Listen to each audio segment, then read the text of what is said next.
TEDxRuakura's salon. I'm going to explain what a salon is. I better introduce myself first, I guess. My name's Chris Hanlon. I'm the speaker coach for TEDxRuakura, or one of the speaker coaches for TEDxRuakura. And it's my pleasure today to host this event and interview a couple of guests that we have. So before we start, I just want to explain what a salon is. So once a year we do the TEDxRuakura event where we have typically around 10 speakers and we work really hard with those speakers for that event, getting them ready for that. We work with them for probably about 4 months, getting a 20-minute talk really honed down for you guys. And so that's a lot of work. But what we really are all about is building a community here in the Waikato so that we can communicate with each other, network, and we all learn something from each other. Because it's not just the people I am going to be interviewing on stage that are good, that are worth, have ideas worth sharing, should I say. It's you guys as well. So the community itself is really, really important. But if we do one event a year, it doesn't really lend to community building. So we do these salons. And salon isn't our choice of words. It's what they call it in America, so we've got to call it that because it doesn't mean anything here. But anyway, so the format for a salon is an interview with a guest. It's not fair to spend 4 months working with these guys and then find somebody else in the small salon events and say, hey, bro, jump on stage for a talk and not give them enough time to prepare. So what's going to happen is I am going to interview them. What that means is if anything goes wrong, it's not their fault, it's my fault, right? There's no pressure on them at all. If I ask a stupid question, that's all on me. And we'll make sure that I mine them for the information that will be useful for us all as a community. And we will do some bit of Q&A between them. So just grab my board here. So first of all, before we even invite anybody else up on stage, I want to thank Waikato Innovation Park for hosting us here. It's a great facility, and if you could put your hands together and thank Waikato Innovation Park for that, that'd be great. And I'm also going to thank Smugglers Liquor from the CBD for supplying us with some refreshments, let's call it that. So yeah, thanks for that. Okay, so today this is what we're going to do. We're going to start with Nigel Dickinson from Kirkyl. We're going to have a break after that. There'll be some food platters out there for us all to grab and do that networking thing. So you get to, my challenge is that you all get to meet somebody you haven't met before today. Then we've got a short video, a TED video we're going to watch, and then we're going to I'm going to interview Andre Prasinos, so from Bio Brew, excuse me. So that's our lineup for today. So what I'd like you to do now is warmly welcome up Nigel Dickinson. Have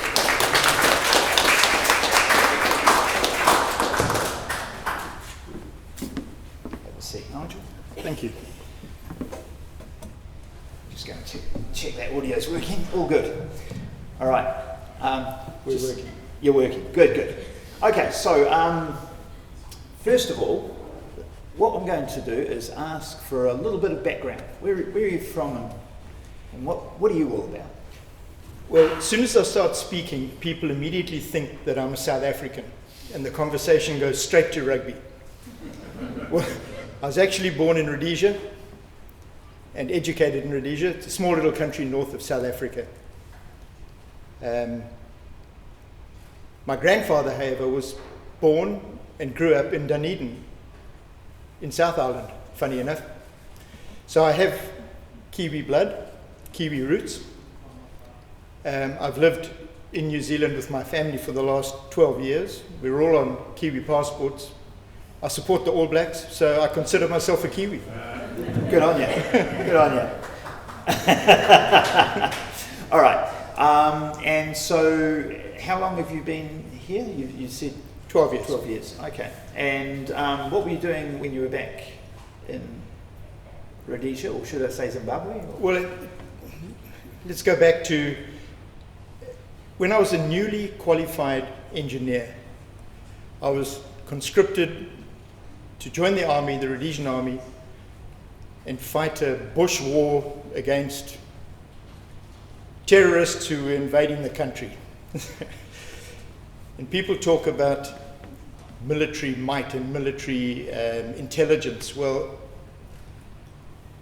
it was actually military inefficiency, because I was an engineer, and I spent 5 years as a combat medic in the army. Now figure that out.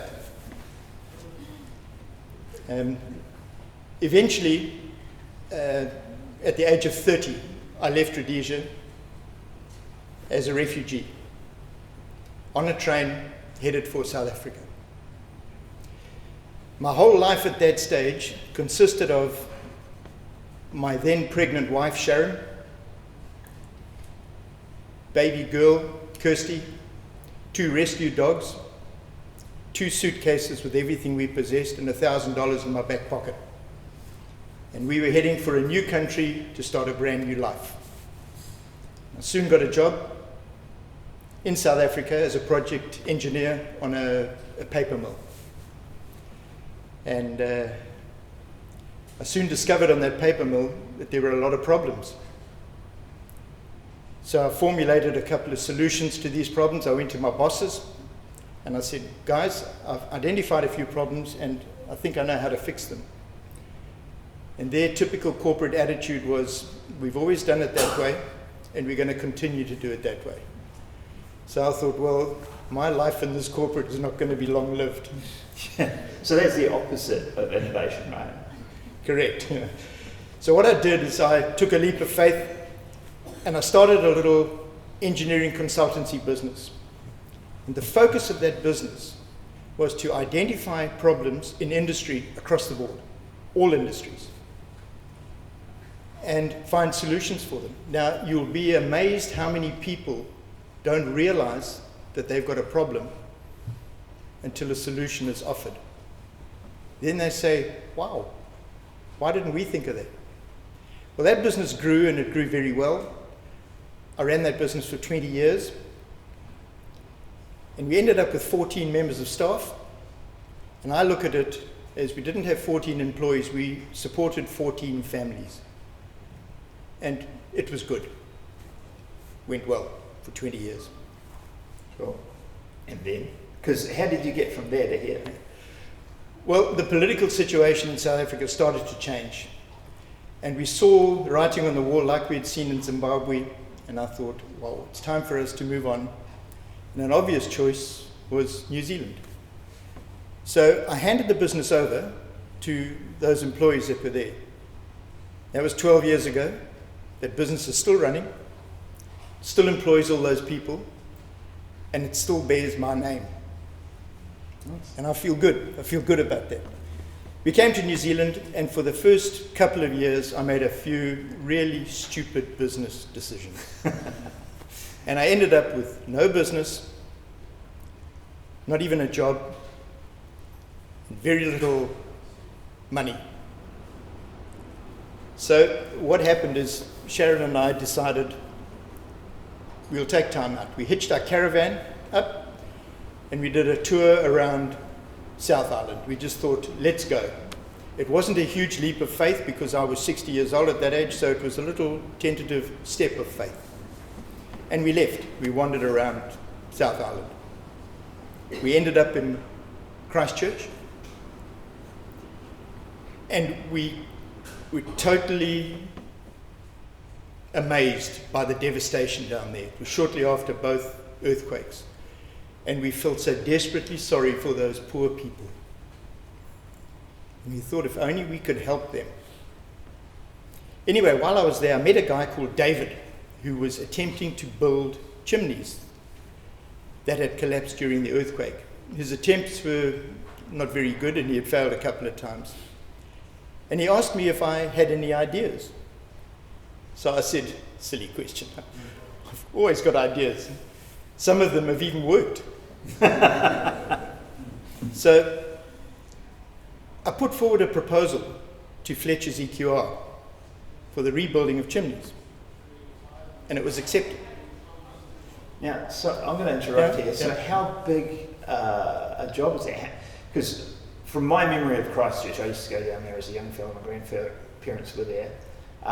Everybody burnt wood in winter, so pretty much every house had a chimney, didn't it? Thousands of chimneys came down. Yeah. Really. So Fletcher's engineers termed this design of mine as design of choice. And I thought, great, we're there. I thought, I need a name for this business. My daughter's name's Kirsty, my son's name is Kyle.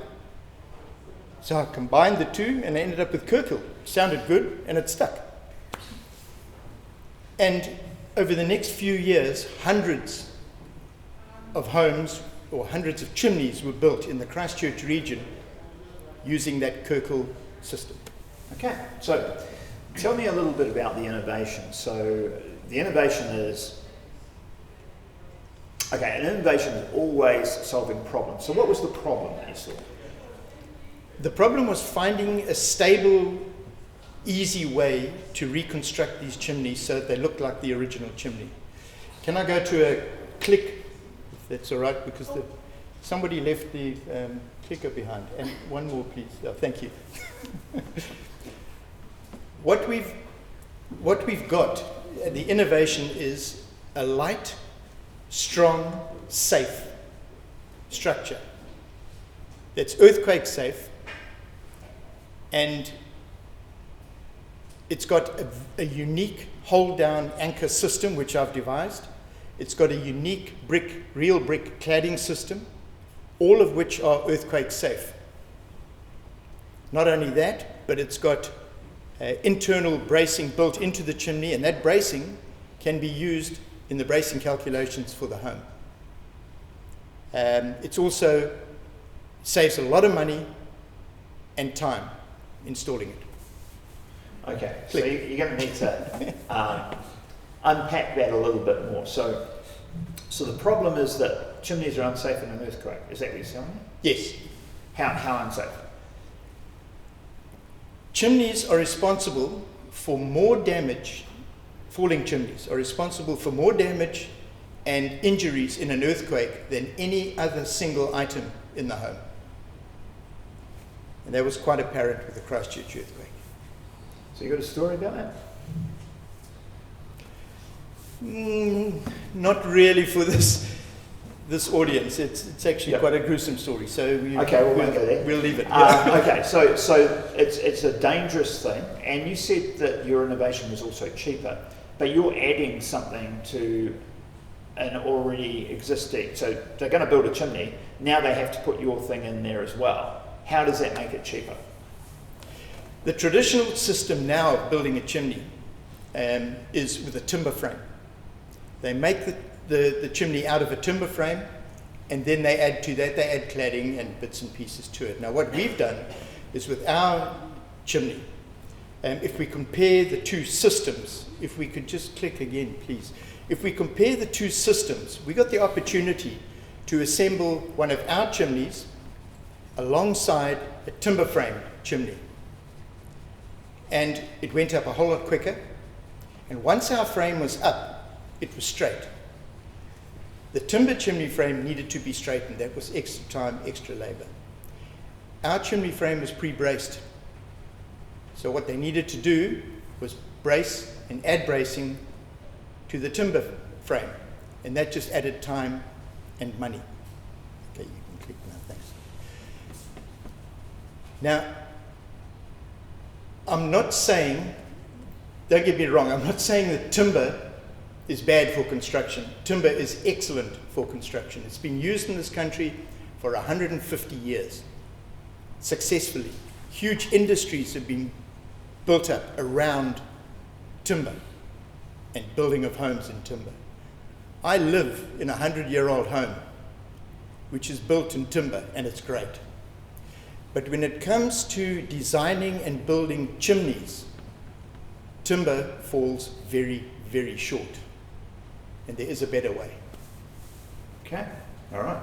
So with innovation, there's a bunch of stages that you go through. If you identify a problem, you come up with a solution, you test your solution, you have a solution that works, then you've got to go to market.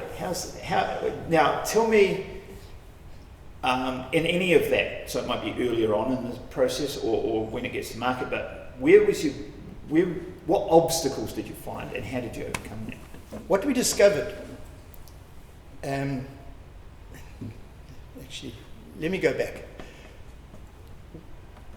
Business in Christchurch was beginning to drop because the repair jobs were being done, everybody was being satisfied, so the business died down a little bit. I thought what we need to do is introduce this system to the new build environment, new build business. Throughout the whole of the country. Throughout the country. Right.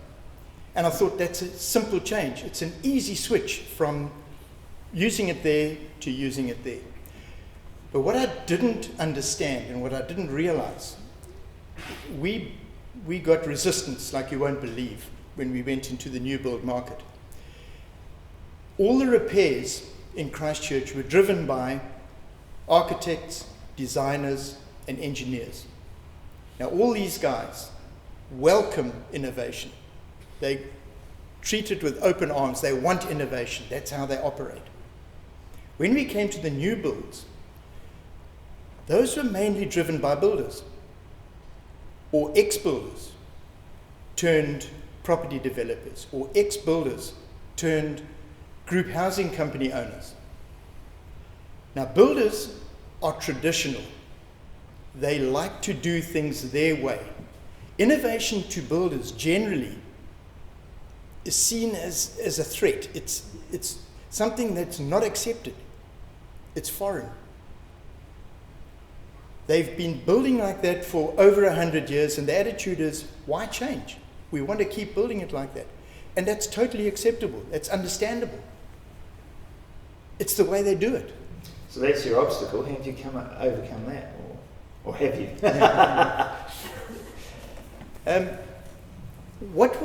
What I've got to do is I've got to get a builder to just put up one chimney in our system. Because what I've found from our experience is 100% of builders who have used the system accept it. These are even builders who weren't keen to use it in the first place, but were instructed to use it. They've accepted it. And they like it, and they prefer to use it for the reasons I gave earlier on the speed and efficiency of putting the thing up. So they like that. If I can get each builder to put in one, I guarantee that they will use that from there onwards. Okay, I've got another question, and I don't know if this is on target or not, but it would seem to me that builders just build to a plan, right? And it's the architects that create a plan. So surely if you just sold the architects and they said, well, no, the load structure is all part of, the Kirkyl chimney frame is part of the structure load of the house, you must use this. That would be a better option for marketing. Yep, that's an approach we've used. But a lot of the architects look at it and say, good idea. In fact, every single one of them say, great idea, but that's where it stops. It doesn't go any further.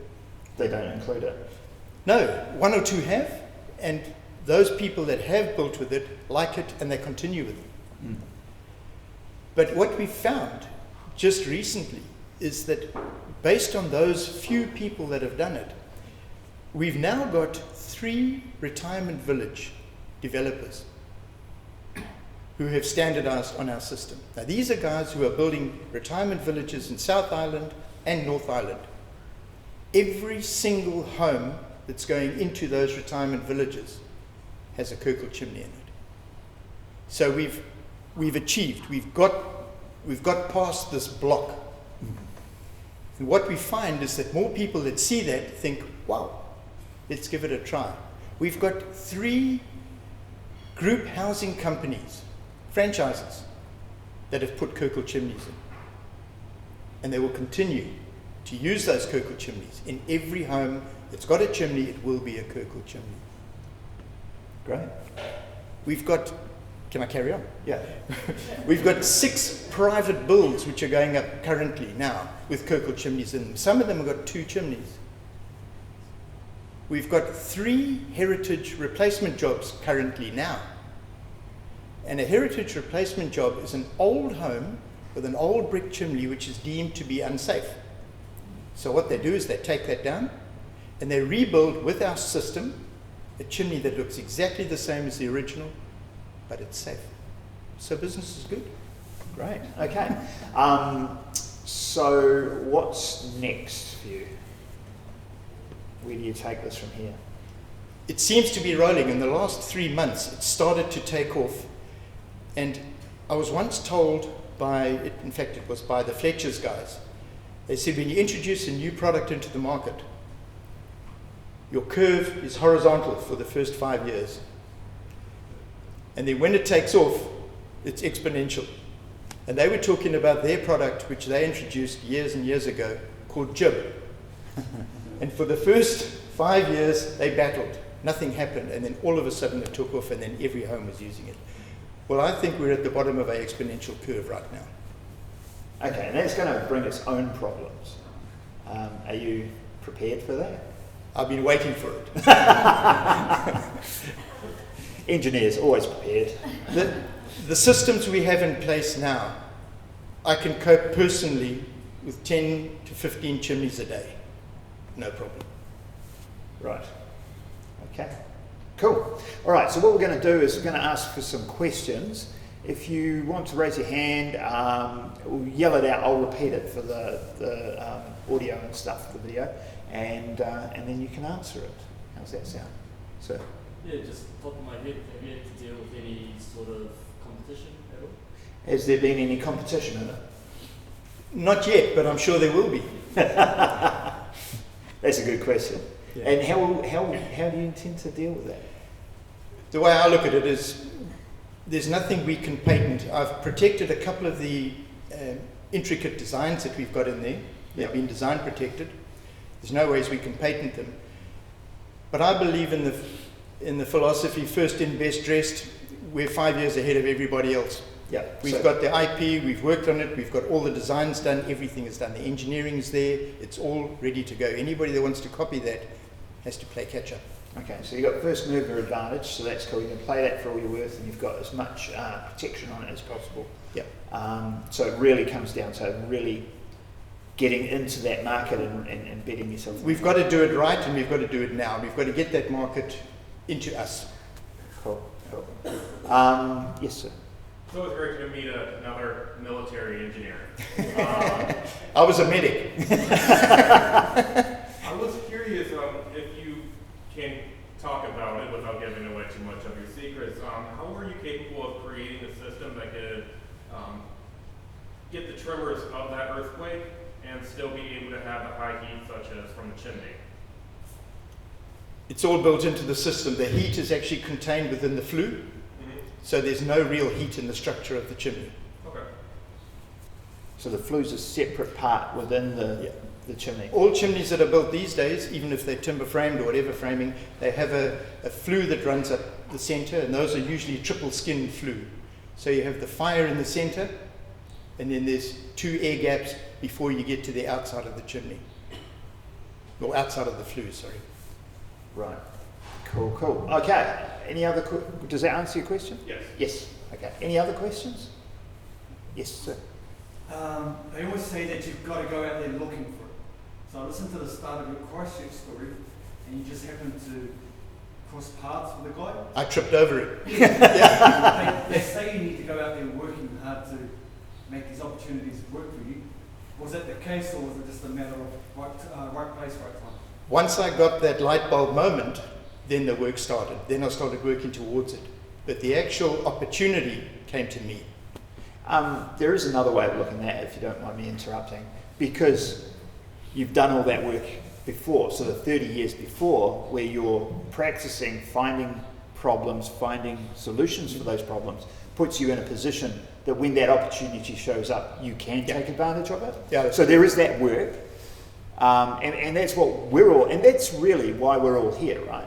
Because we're listening to people up here and each other when we have the break, and we're going to come across ideas that will plant that seed so that when something else comes up, you come across a problem somewhere else, you can say, I know that guy, he can help with this problem, we'll have a talk to him and maybe do something collaboratively solve that problem. So yeah, good question. Yeah. Does that answer your question? Yeah. Yep. Cool. Somebody else had their hand up? Yep. Do you see further applications for the design or the technology that you're using, going beyond chimneys? Okay, so the question was, do we see further application for that design beyond chimneys? Yes, definitely. I mentioned earlier that the chimney has an inbuilt bracing element. Well, these bracing elements can be used individually in homes, and we've used it in Christchurch, where a whole lot of jib was destroyed and they wanted to increase the bracing in a wall. We removed the nogs, we put in one of our panels, fixed it in, and it's worked. There's also a cladding system which I've devised, a lightweight brick cladding system. And that can be used on normal walls, splashbacks in kitchens, feature walls, anything. Wow. So yeah, we can. So that sounds like a whole raft of extra products that you can push out once you've got your chimney thing sorted. Yeah, those are all things that are there, they're available. Our focus is on the chimneys. I want to get those out, that's the important part. And the rest of the stuff will just be a flow on. Cool. Any other questions? And we'll have a break. Yes, Stuart. New Zealand is a really small market, and most people that are identifying turn to what can I export, global markets. Have you looked at that and identified any markets? Okay, so the question is that New Zealand is a very small market, and what can you do, or what have you looked at globalising it? Initially I thought, let's look at this ring of fire around the Pacific, because that's all the earthquake areas and that's where we've got potential to export. But since we've been using it, we found that the earthquake resistance is not the big thing. The big thing here is the efficiency with which they're built. So we're looking at southern Australia now, where there's a lot of fires going into homes. There's not an earthquake problem, but they want something fast and efficient in their builds. So yeah, we are looking at exports. Cool. Any timeline on that? No. Fair enough. When this takes off, we will look there, and it's just started, so it'll be imminent. Yes. Okay. All right. Last question, if there is one. No? Okay. So what we're going to do now is we're going to have a break. Help yourself to a glass, and there'll be platters and things at the back of the room. Please accept my challenge and say hello, introduce yourself to somebody you have not met before. You can ask them what they do. It gets a bit boring saying that. Ask them what lights them up, what gets them fired up, what they enjoy doing. Whether that's playing Rocket League or surfing or whatever, it's all good. It'll be something new. Somebody might have to explain to you what Rocket League is. So just before you go, what I'd like to say is that if things take off the way they're going now, or if they continue the way they're going now, before long, the Kirkyl chimney business will literally be going through the roof. He was saving that pun for last. All right. Thank you very much. Thank you. If you can give Nigel a hand for that. And we'll be reconvening at past, so 20 minutes.